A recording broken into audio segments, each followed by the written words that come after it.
Bonjour à toutes et à tous, bienvenue sur le plateau de Choisissez votre camp. Je reçois ce matin Thibault de Montbrial, bonjour. Bonjour. Vous êtes avocat au barreau de Paris, spécialiste des questions de terrorisme, président du Centre de réflexion sur la sécurité intérieure et vous venez de publier Le sursaut ou le chaos dans la collection Tribune Libre chez Plomb. Je vous ai demandé de venir ce matin, évidemment pour parler de ce qui s'est passé vendredi dernier. Yacine Sali a reconnu le meurtre de son employeur. Toutefois, il minimise son rôle. Il minimise l'aspect terroriste, alors que toute la mise en scène, les drapeaux, la décapitation, parlent d'un acte terroriste sous influence djihadiste. Comment vous l'expliquez ? Alors c'est extrêmement intéressant parce que les explications mises en avant par M. Sali pour se défendre, en réalité, nous renvoient très précisément aux vidéos qui se succèdent depuis quelques mois de l'État islamique à destination des jeunes Européens et en particulier des Français, pour les inciter à commettre de tels actes sur le territoire français s'ils ne peuvent pas rejoindre le djihad. Alors ça impacte directement les jeunes qui sont radicalisés et ça impacte également des gens qui peuvent être d'une part radicalisés, puisque c'était quand même manifestement le cas de ce Sali, mais également qui peuvent avoir des difficultés ponctuelles dans leur vie pour commettre des actes auxquels ils n'auraient pas pensé avant et qui sont des actes qui sont un mélange de motivations privées mais qui sont mus par ce qu'il aurait commandité par l'État islamique. Et je voudrais faire un parallèle avec ce qui s'est passé juste avant Noël, avec les voitures qui ont foncé dans la foule. Vous vous souvenez qu'en 2 jours, il y a 2 voitures à Dijon et à Nantes qui ont foncé dans la foule. Et on a dit « Ah, mais c'est pas du terrorisme, c'est pas du terrorisme ». Mais c'était 2 jours après une vidéo qui appelait expressément les gens, une vidéo de l'État islamique, à foncer dans la foule avec leur voiture, et ça n'était jamais arrivé. Là, je fais le parallèle. Un salarié qui décapite son employeur, ça n'était jamais arrivé. Non. Qui écrive la prière arabe sur le visage de l'employeur décapité, c'était jamais arrivé.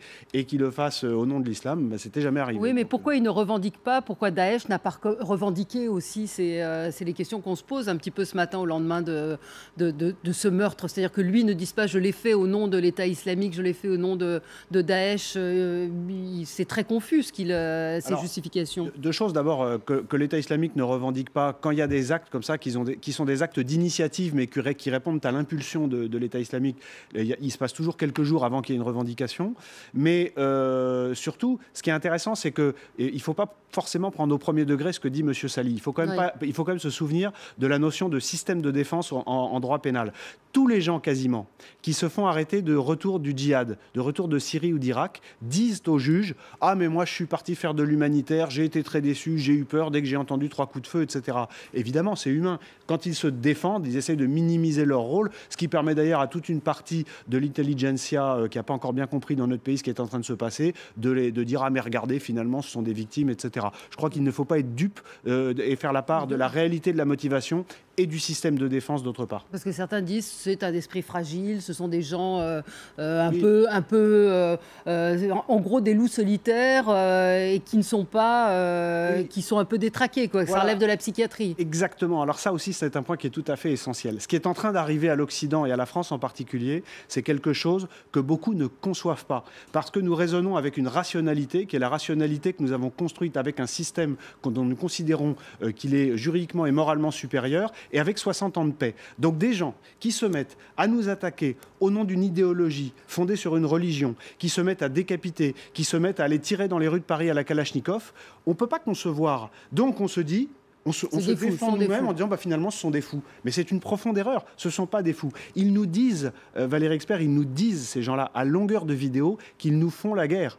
On ne choisit pas toujours ses ennemis. Ils nous attaquent. Nous aurions bien tort de ne pas comprendre la réalité du phénomène qui est en train d'arriver à notre pays. Est-ce que vous avez le sentiment que Manuel Valls a changé, lui, de position en parlant de guerre de civilisation, ce qui d'ailleurs a provoqué un certain nombre de réactions et de polémiques. Est-ce qu'il a changé ? Alors là, c'est très intéressant parce que vous avez à la tête de l'État une dichotomie entre Manuel Valls, qui nomme les choses, qui avait fait un discours très fort le 13 janvier dernier à l'Assemblée, qui a parlé d'islamo-fasciste, qui parle hier ou avant-hier de choc de civilisation.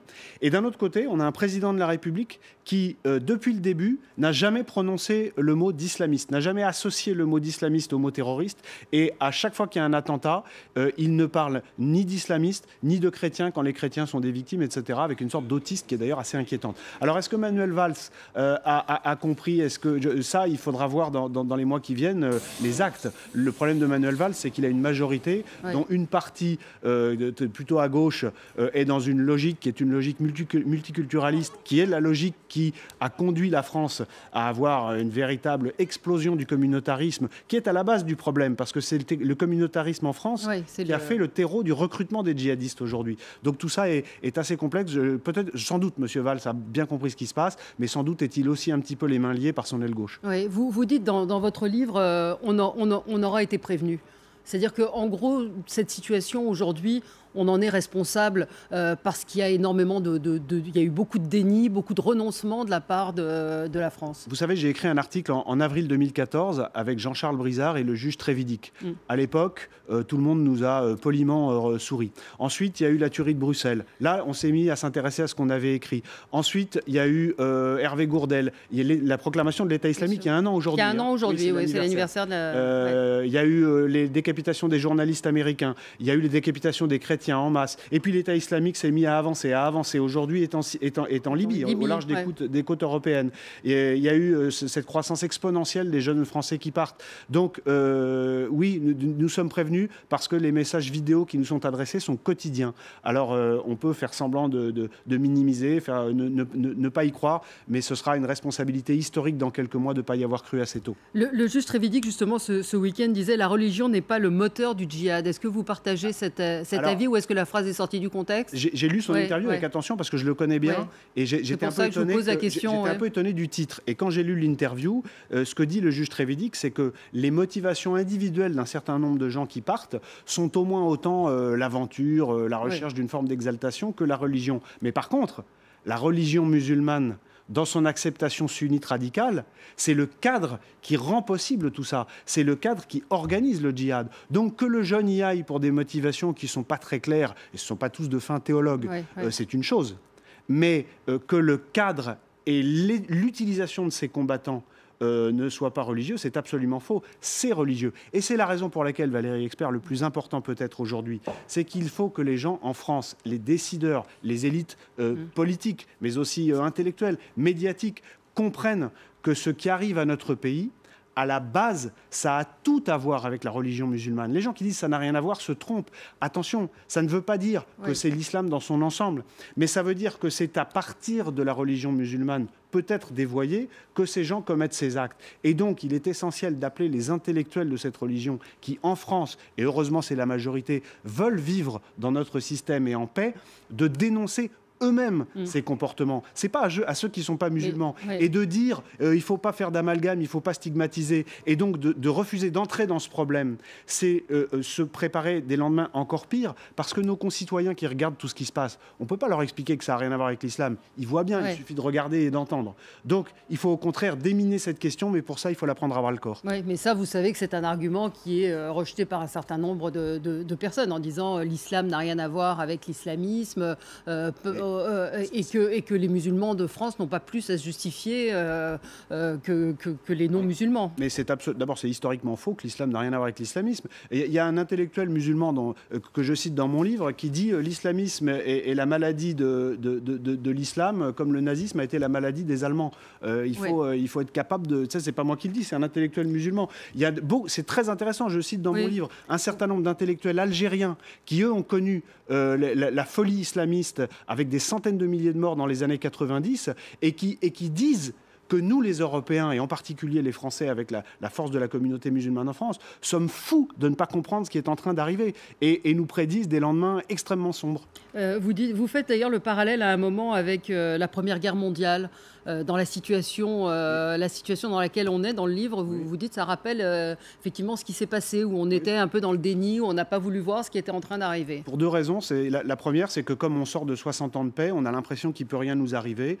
Personne n'est habitué même à la question de la violence, même la violence légitime. Il n'y a qu'à voir ce week-end les déclarations parfois surréalistes sur les mesures de sécurité à prendre sur le territoire. Vous savez que j'en préconise de bien plus vigoureuses. Et puis l'autre chose, et le parallèle qui est très inquiétant, c'est que en juin 14, personne ne pouvait imaginer que 6 semaines après, ce serait la boucherie. Et je pense que, à force en plus de ne pas nommer les choses et de ne pas bien comprendre la gravité de ce qui est en train d'arriver à l'Europe, il suffirait d'une succession d'actes très graves sur un temps très rapproché pour que nous basculions. Et je dois dire que, vous savez, quand le quotidien Le Monde a titré le 12 ou le 13 janvier 2015 que nous avions vécu notre 11 septembre français, je pense que c'est la preuve qu'il n'y a aucune mesure de la gravité réelle qui est prise. Parce que il y a 17 morts, quel que soit le drame, c'est symboliquement odieux, c'est tragique pour les victimes. C'est odieux parce qu'on s'attaque à la liberté d'expression, à des compatriotes juifs, à des compatriotes policiers. Mais on n'en a pas eu 2500 d'un coup. S'il y avait eu la tuerie de Villejuif avec 40, 50, 60 morts dans des églises, déjà l'état d'esprit ne serait pas le même. Et pourtant, ça resterait sans commune mesure. Je pense qu'il faut... Mais là, vous avez le sentiment que les politiques, enfin plus que le sentiment d'ailleurs, c'est ce que vous le dénoncez dans le livre, n'ont pas pris la mesure et ne prennent pas les mesures. Par exemple, on voit qu'en Tunisie, 80 mosquées salafistes ont été fermées. Est-ce que c'est ce qu'il faudrait faire en France aussi, parmi les mesures que vous proposez? Je pense qu'il ne faut pas prendre des mesures dans l'émotion. C'est-à-dire que ce n'est pas le lendemain d'un attentat qu'il faut prendre des mesures structurelles. Ce qu'il faut, c'est d'abord comprendre la réalité de ce qui nous attaque, ensuite réfléchir sur le structurel. Par contre, ce qu'il faut faire tout de suite, et ça, c'est pas compliqué, ça demande du courage politique, c'est que pour ce qui concerne la protection des sites, là je parle de sécurité pure, tout le monde sait, le général De Villiers, qui est le chef d'état-major des armées, l'a dit au Sénat, tout le monde sait qu'aujourd'hui, nos forces sont exsangues depuis 5 mois. Eh bien, il faut déléguer au privé, mettre la charge de la sécurité à la charge des sites Céveso, ils ont les moyens de payer leur propre sécurité, mais autoriser des gardes armés, mettre des chicanes devant les usines. Il faut accepter la réalité des attaques. Mais partout aussi, là aussi, vous le dites dans le livre, il n'y a pas d'endroit à l'abri du terrorisme. On l'a vu avec ce qui s'est passé dans l'Isère. On le sait, je fais des analyses de certains attentats qui ont eu lieu. Ce qui s'est passé en Tunisie vendredi le montre encore. Si vous avez des gens armés dans les endroits sensibles, même en civil, même armés dissimulés, ils interrompent beaucoup plus vite la tuerie. Le tueur en Tunisie, il est resté 35 minutes avant d'être abattu. À Copenhague, le type qui est arrivé et qui a ouvert le feu, il y avait des policiers en civil, ils ont riposté au bout de 6 secondes, il n'y a eu que 5 morts. S'ils n'avaient pas été là... Oui, mais on ne va pas mettre des policiers partout. Non, mais ce qu'on peut faire, c'est d'une part autoriser les policiers et les gendarmes à être armés 24 heures sur 24, même en repos. Ensuite, armer les anciens policiers et les anciens gendarmes, par exemple, pendant 5 ans. Et ensuite, autoriser des sociétés privées, évidemment préalablement choisies en fonction de critères de compétences, à assurer la sécurité d'endroits de cible, ce qui permettrait de dégager des effectifs de police et militaires pour faire autre chose. On est en guerre. Vous êtes en train de... c'est ce que vous dites. Clairement. Mais c'est pour ça qu'on ne pourra pas dire qu'on ne savait pas. Très bien. Merci d'être venu ce matin, Thibault de Montbrial. Le sursaut ou le chaos, c'est paru donc chez Plon dans la collection Tribune Livre. Merci beaucoup. Tout de suite, c'est l'heure du journal.